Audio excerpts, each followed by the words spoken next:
Bonjour Pierre-Marcus. Bonjour Apolline. Vous êtes le président de Prodigious France et depuis 6 ans, vous avez choisi de soutenir la bourse de la vocation. Pourquoi ?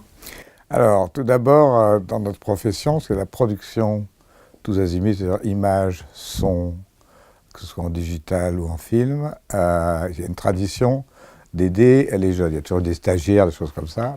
Moi, quand on m'a proposé, Anne Delabaume m'a proposé de participer à la Fondation de la Vocation, j'avais une condition, c'est qu'il y ait une partie qui soit dans ma partie. Alors que ce soit des réalisateurs, que ce soit des techniciens du cinéma, que ce soit en tout cas des artistes. C'est pas juste je les aide, je finance leur bourse, c'est je les aide à long terme.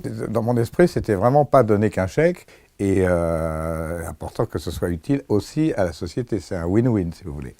Donc le système, c'est que nous recevons quelques semaines à l'avance la liste des candidats et moi je me précipite, je suis toujours dans les premiers qui répondent. Ce seront de toute façon des pépites, quoi. C'est des gens passionnés, en tout cas, c'est des gens qui ont une vocation, de toute façon, et ça a du sens. En tout cas, sur la Fondation de la Vocation, il n'y a pas de doute que les gens, si les gens sont tous plus extraordinaires que les autres, même dans des partis qui ne me concernent pas, quand il y a un polytechnicien qui devient un éleveur de chèvres, c'est formidable. Mais pour moi, ce ne serait pas très commode. Parce que ça serait pas... Donc il faut qu'il y ait une vocation. Il faut qu'il y ait quelque chose qui puisse faire un sens avec Prodigious.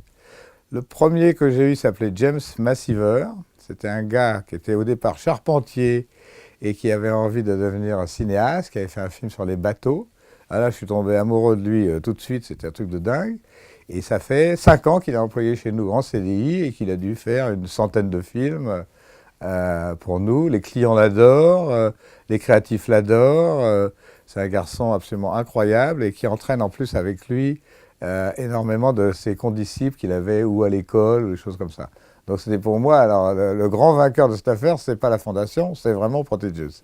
Voilà, je le dis sincèrement. C'était vraiment une des vedettes de la maison. Ça, c'était le premier lauréat que vous avez soutenu. Voilà. Le deuxième, alors c'est une jeune fille formidable qui est cinéaste. Elle fait des choses très documentaires, très comme ça. Donc, elle m'a appelé en me disant « J'ai fait un court-métrage, j'ai plus d'argent. Je ne vous demande pas plus d'argent que ce que vous m'avez donné, bien entendu, parce que c'était déjà formidable, parce que Prodigious a donné. Mais est-ce que vous pourriez m'aider techniquement ?»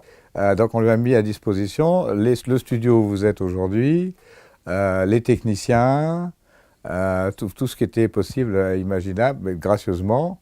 Tous les gens qui travaillent chez moi, ils ont aussi une fibre artistique. Et l'idée d'aider une jeune fille comme ça leur paraissait une bonne idée. Qu'est-ce qu'ils ont de plus ? Ils ont quelque chose de plus, ces jeunes qui sont passés par la bourse de la Fondation de la Vocation ? C'est des fous malades, c'est des trucs de dingue. Moi, c'est le spectacle qui m'a...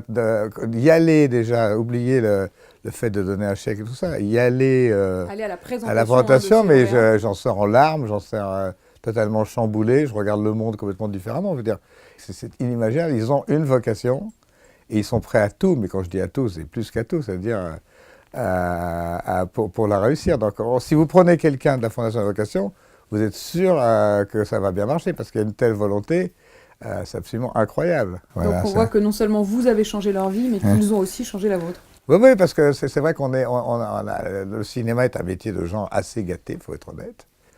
Surtout dans la publicité, où il y a quand même pas mal de sous. Les gens râlent tout le temps. Et les gens de la Fondation de la Vocation qui viennent travailler chez vous, c'est pas qu'ils ne râlent pas, c'est qu'ils vous embrassent les pieds toute la journée en disant merci, merci, alors que c'est nous qui les remercions. Voilà.